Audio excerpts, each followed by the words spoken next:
We live in a time where we are weaponized and vetted for exercising our First Amendment right of freedom of speech. Let me give you an example. Tom Brokaw said the following a few days ago: Hispanics should work harder at assimilation.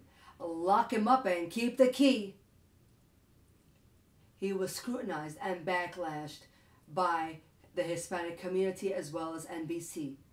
He later apologized for his statement, when he really should have apologized for white Americans having to consistently apologize for the wrongdoings of past generations.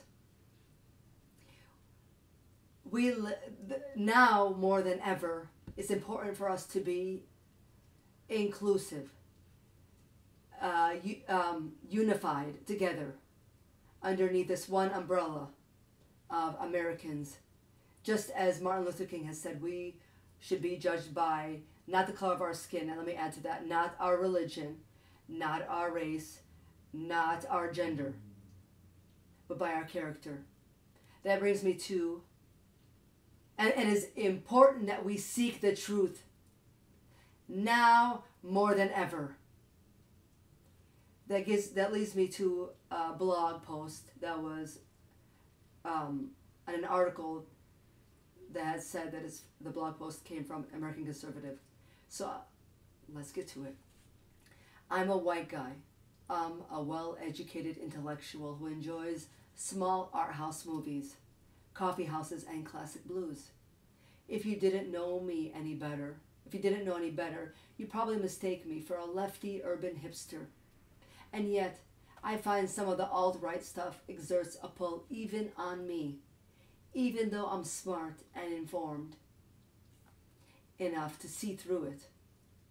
It's seductive because I'm not a person with any power or privilege, and yet I'm constantly bombarded with messages telling me I'm a cancer. I'm a problem. Everything is my fault.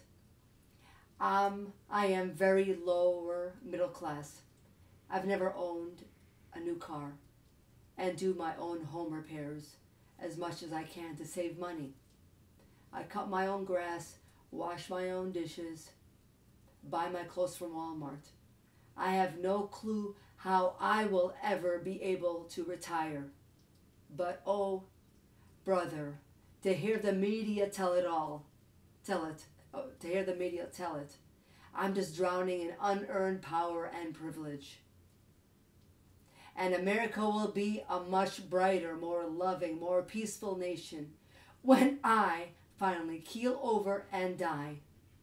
Trust me, after all that, some of the alt-right stuff feels like a warm, soothing bath. A safe place, if you will. I recoil from the uglier stuff, but some of it, the hey, white guys, are actually okay. You know, be proud of yourself, white man.